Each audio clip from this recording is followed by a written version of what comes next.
de Miranda, professor, escritor, ex-pesquisador da Embrapa, um grande conhecedor das questões ambientais e também de saneamento do Brasil, porque nesse ano, professor, já lhe dou aqui bom dia, se existe um ano para que o Brasil foque em questões ambientais, é esse aqui, já que a gente vai sediar a COP em novembro, em Belém do Pará, e aí o país que cedia um evento internacional como esse não pode ser vidraça, ele tem que ser vitrine. O que o senhor está esperando para o ano agora de 2025 em relação a essa área na qual o senhor atua, que vai ter a cereja do bolo no final do ano em Belém do Pará? Bom dia. Bom dia, Thaís. Bom dia, Sabino. Bom dia, Macalossi. Bom dia quem está nos acompanhando. Bom dia, professor. Vocês se colocaram muito bem, não é? E até um vínculo interessante entre essa última matéria, né? Porque os problemas ambientais do Brasil, né? O problema número 1 do meio ambiente do Brasil é o esgoto, é o tratamento de esgoto. Justamente a cidade de Belém, que vai sediar a COP, é a pior situação do país, uma das piores, junto com Macapá, junto com Manaus, não é? É uma verdadeira tragédia, né? Você não tem água de qualidade em Manaus, né? Você não tem água de qualidade em Macapá, distribuição de água tratada, né? Então nós temos gravíssimos problemas ambientais nas cidades, né? De lixo, etc. Mas o foco está em outro lugar. Então está, claro, nas florestas, no clima e outras coisas, né? Mas voltando então à sua pergunta, nós vamos sim sediar a COP. Vai ser pela 30ª vez, né? As pessoas se reúnem. É bom lembrar para quem está nos acompanhando que houve uma convenção da ONU sobre mudanças climáticas lá em 92. Ela foi aprovada pelos países, né? E a COP é assim, vamos dizer, quem gerencia isso, né? É o órgão de gerenciamento, é a instância máxima, né? Quem assinou a Convenção da ONU de Mudanças Climáticas, quem assinou o Protocolo de Quioto, enfim, esses vários instrumentos, é na COP que as grandes decisões são tomadas, né? Então já tivemos 29 COPs desde 95 e vamos ter essa agora em Belém. Eu acho que, concluindo, para vocês também intervirem aí, é preocupante mesmo, porque tanto a preparação dessa COP nos preocupa, como o que vai acontecer durante essa COP, não é? Eu queria dar só um exemplo. Todo mundo conhece a Greta, não é? Essa jovem ambientalista da Suécia, né? Ela não foi na última COP lá em Baku, no Azerbaijão. Ela não foi lá. Ela não foi porque se ela for, ela é presa no aeroporto, certo? Lá na COP, na última COP, o ano passado, você não viu ninguém lá com um boneco do urso polar, com faixa, fazendo protesto. Nada, não aconteceu absolutamente nada.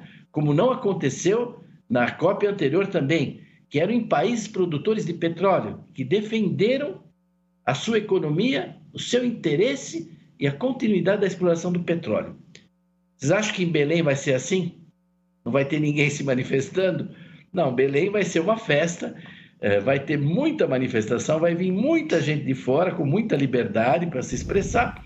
É bom, mas realmente nós podemos sair pior do que nós estamos entrando nessa COP.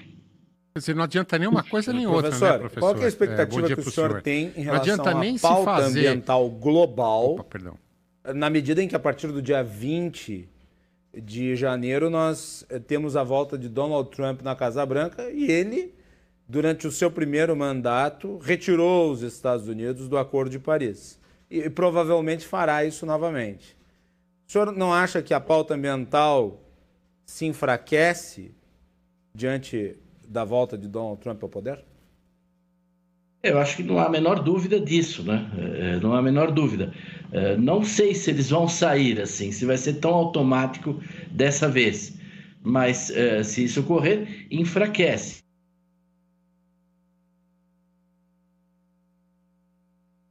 Acho que travou aqui a imagem do Evaristo de Miranda, professor, pesquisador da Embrapa, falando conosco sobre a preparação do Brasil para a COP30, que acontece em novembro em Belém do Pará. E se a gente olhar, não é, Sabino, Macalossi, o que aconteceu nas duas últimas COPs foi quase que uma preparação para essa aqui. que é um número redondo, que é mais emblemática, porque vai acontecer no coração da Amazônia. E agora o professor Evaristo de Miranda está de volta conosco e falava sobre a guinada nos Estados Unidos com Donald Trump e as consequências disso na pauta ambiental, né, professor? É isso. Mas vamos considerar o seguinte: quem são os grandes atores nisso? Os grandes emissores do planeta? O maior emissor é a China, que anuncia que não vai reduzir as emissões, vai continuar aumentando porque ela precisa se desenvolver, né? E eu não estou criticando os chineses, não, acho que eles têm razão nisso. O fato é que a China, que contribuía com 20%, 21% das emissões do planeta, hoje contribui com 1/3, vai continuar aumentando. A China vai estar na pauta, ela vai ter alguma... quer dizer, quando a gente fala assim, uma pauta planetária, né? Em segundo lugar está a Europa, não é? A Europa abandonou toda uma política ambiental. Hoje mesmo, no Le Monde, tem um artigo mostrando a falência do planejamento ecológico na Europa, porque com a guerra, com a crise energética, não vamos entrar em detalhe, mas eles aumentaram o uso de energia fóssil, né? O carvão de uma maneira impressionante, aumentaram as emissões, etc. E deixaram para trás completamente as metas. Eles tinham metas ambiciosas de reduzir 50%, 55% as emissões até 2030. Isso está completamente abandonado, eles estão aumentando, né? É claro que os Estados Unidos também entra nisso, a gente não pode analisar o fenômeno Trump sem esquecer o que está acontecendo nos outros países, né? Então, é muito provável que essa pauta se enfraqueça, seja enfraquecida, eu acho que... Então é bem provável que a COP30 seja um fracasso. É bem provável que a COP30 seja um fracasso, é isso? Assim, tem duas coisas que acontecem na COP, né? A COP, não é que lá as coisas são decididas. Você tem reuniões regionais que vão preparar essa COP. Então, por exemplo, nesse tema que foi colocado, de tentar convergir depois de 2 COPs para o financiamento, por exemplo, dessa transição, né? Energética, dessa descarbonização, os países desenvolvidos se comprometeram a desembolsar, né, valores e até hoje não fizeram nada, não deram um tostão. Pois bem, então agora aqui seria a ocasião realmente de definir isso aí, quem vai dar que dinheiro para quem, quando, etc.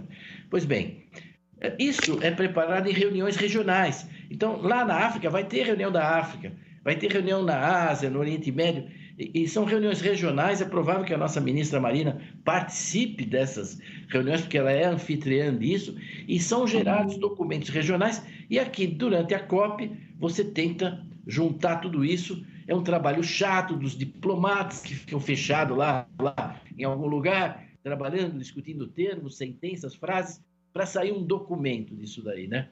Essa é uma parte pouco visível da COP, pouco interessante para a mídia, para o público, né? E, ao mesmo tempo, ao lado, tem esse evento, vamos dizer assim, paralelo, todas as manifestações aí que vão ocorrer.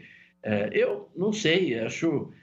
Você acha que os Estados Unidos... Porque a própria China, ela não se coloca como um país desenvolvido quando se trata de COP. A China fala que ela é um país em desenvolvimento. Então, ela está do lado de cá, do nosso lado. Então, se vier dinheiro, ela é o país que mais deveria receber dinheiro de ajuda para poder fazer a sua transição energética, parar de aumentar suas emissões, etc. Vocês acham que os Estados Unidos... Quem vai financiar isso daí? Né? Então, acho que a sua previsão é bastante razoável, que não se chegue a muita coisa nessa COP, não. Ainda mais se os americanos não vierem, né? Professor, exatamente esse é o ponto que eu queria chegar. Bom dia para o senhor. Qual que é o meio termo? Quer dizer, onde está a racionalidade, onde está o ponto razoável nisso tudo? Porque se nas 2 últimas COPs os países fizeram apenas a defesa dos seus interesses, países produtores de petróleo, se aqui a gente já está prevendo que vai ser uma festa de manifestações, intervenções, provavelmente com politização muito forte de todo o discurso da COP, onde está o ponto razoável que a gente deveria buscar, professor? Eu acho que a razoabilidade, né, nisso estaria, em primeiro lugar, quando você fala nós, você está falando do Brasil, você está dizendo ou da humanidade? Não, falando do Brasil, falando do Brasil.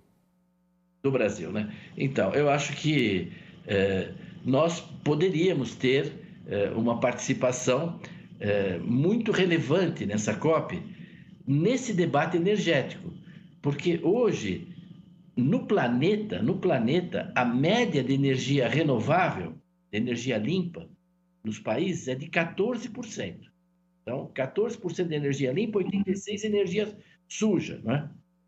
Nos países desenvolvidos, do OCDE, isso cai para 11%. Então, praticamente 90% da energia dos países desenvolvidos é suja, é carvão e petróleo, né? Pois bem, o Brasil tem 49% de energia limpa. O Brasil é o sonho de consumo em matéria de energia, né? É um país que tem muita energia limpa. Esse modelo brasileiro, que tem etanol na gasolina, que tem biodiesel, que tem cogeração de energia elétrica, que tem hidroelétrica, que tem eólica, que tem solar. Quer dizer, esse modelo é algo que o Brasil deveria estar mostrando, deveria estar, inclusive, servindo de exemplo, né? Nós não temos nada para esconder nessa COP. Nós temos que apresentar o que nós estamos avançando, onde é que nós estamos bem, né? Eu acho que o país tinha que ter uma coordenação para isso, mas até o momento não está nem claro no próprio governo quem vai coordenar essa COP, né? Ninguém disse até agora se vai ser a ministra do Meio Ambiente ou se vai ser alguém do Itamaraty e por aí vai. O Ministério da Agricultura não está participando disso ativamente, né? Então você tem uma miríade de iniciativas do agro, enfim, da indústria, que vão para esse evento paralelo, cada um fazendo o seu show, o seu stand, propondo a sua carta da Amazônia, o seu documento, etc. Mas há uma falta de coordenação muito grande, né? Então, como é que você pode imaginar um posicionamento mais equilibrado do país e também a defesa dos interesses brasileiros lá? Assim como a China tem toda a razão de defender seus interesses, os países produtores de petróleo têm toda a razão de defender seus interesses, o Brasil deveria também defender seus interesses. Mas o que a gente tem visto é o próprio governo, por exemplo, atacando a agricultura brasileira, né? Colocando em xeque a agricultura brasileira. Eu acho que a agricultura brasileira nos cerrados, que é a grande agricultura produtora de alimentos para o mundo, vai ser muito atacada nessa COP.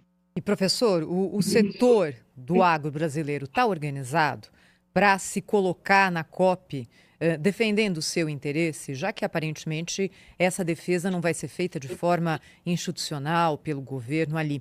Porque a gente tem visto, como o senhor citou muito bem, os países que sediam esse evento defendendo os seus interesses. Como é que a gente vai fazer isso se não há essa primeira manifestação já partindo do governo? O setor consegue fazer isso? Infelizmente, viu, Thaís, o setor é muito desorganizado, até para outros assuntos, né, como o crédito rural, como o seguro rural, e para essa COP também ele está indo de forma muito desorganizada. Quer dizer, cada instituição, não é, instituição por cadeia produtiva ou de federações de agricultura, etc., cada uma está montando lá a sua estratégia. Existe um esforço da Frente Parlamentar da Agropecuária, então vamos dizer, do Poder Legislativo, né, onde o agro está razoavelmente organizado, desse sim ter uma fala, ter pronunciamentos, ter uma ação mais coordenada. Então, justiça seja feita, quer dizer, no Legislativo, no Parlamento, nós estamos vendo algo se desenhando com uma boa perspectiva, né? Mas no Poder Executivo, isso não está se vendo, né? E também no setor privado, isso está muito dividido. Tanto que eu tenho defendido e proposto que pelo menos a gente tenha 3, 4 temas essenciais que todos abordem isso. Se um quer fazer show, se outro quer fazer carta, outro documento, outro vai fazer stand, enfim, tudo bem, quer dizer, que as várias organizações do agro podem ir para lá com as suas estratégias próprias, né? Mas se a gente convergir em alguns temas, é fundamental isso. Isso tem tido uma certa adesão, quer dizer, muita gente tem aderido a isso, nós estamos hoje discutindo, interagindo, para trabalhar nessa preparação, para que pelo menos, já que você não chega lá de uma forma mais unificada, todo mundo pelo menos fale de 2, 3 dimensões essenciais para o país, para a Amazônia e para o agro. Professor, o senhor acha que o presidente Lula é um amante do meio ambiente? Eu vou evitar de fazer esse comentário, mas eu acho que o presidente Lula ele tem um viés de desenvolvimento, não é? Que é um viés que tem sido, às vezes, muito combatido no Brasil, né? Mas que é muito necessário, né? O país precisa se desenvolver.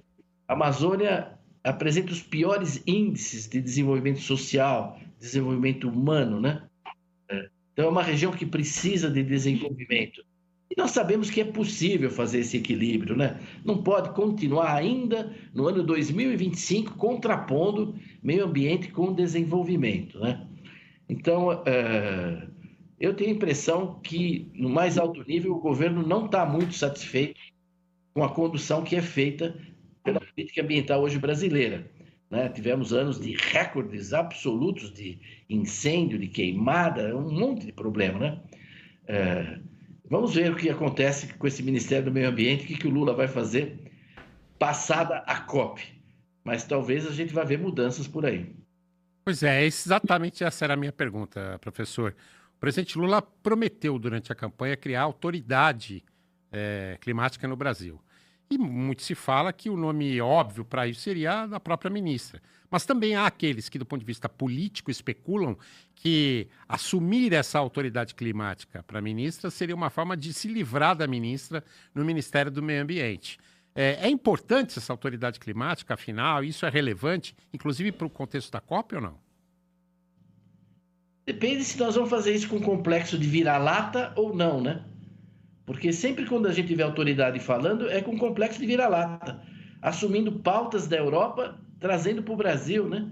É impressionante. Olha, vocês que são da mídia, podem ficar atento. A palavra que vocês vão mais ouvir é ambição. Ambitious. Precisamos de metas ambiciosas. Nós temos que ser mais ambicioso. Precisa falar isso para a China, entendeu? Precisa falar isso para a Europa. Nós com uma matriz limpa, 49% da matriz limpa. Para vocês terem uma ideia, na matriz energética brasileira, só a agricultura, sozinha, garante 33% da matriz, certo? De energia da matriz, através do etanol, do biodiesel, da cogeração da energia elétrica. A cana-de-açúcar fornece 17% da energia do Brasil. Da energia que o Brasil consome, 17% é fornecido pela cana. Todas as hidrelétricas juntas, dá 11. A cana sozinha dá 17. É uma coisa extraordinária.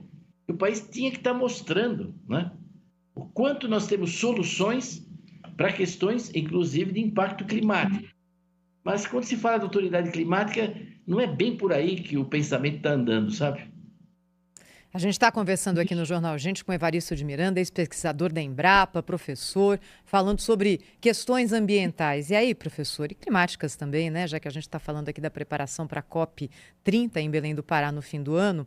E o que tem chamado muita atenção nessa semana, com preocupação, é o que acontece em Los Angeles, na Califórnia, com aqueles incêndios florestais que estão varrendo tudo que encontram pela frente. São 130 mil pessoas evacuadas com emergência de suas casas, centenas e centenas e centenas de imóveis destruídos e ainda não há uma possibilidade de contenção do fogo, ou seja, mais um fenômeno climático daqueles que assustam.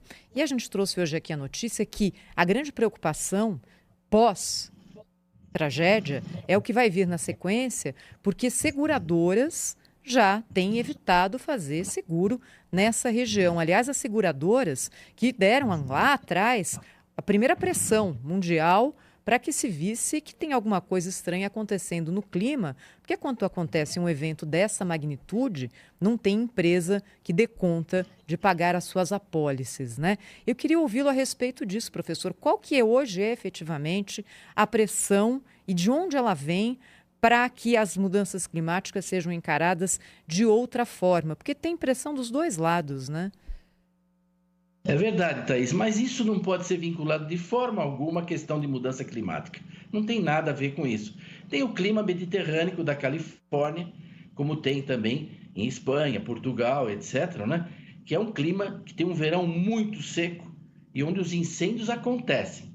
O que ocorreu, e fortemente no Canadá, na Califórnia e na Europa, é a urbanização das florestas. Quer dizer, hoje o chique é você ter uma casa lá no meio dos pinheiros, certo?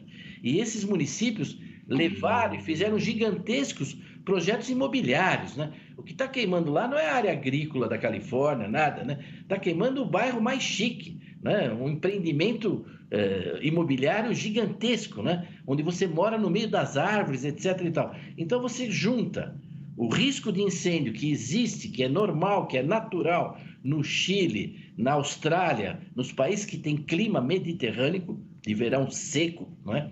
Com resinosos, com pinheiros que pegam fogo, que tem um óleo, que são muito incandescentes, etc. Né?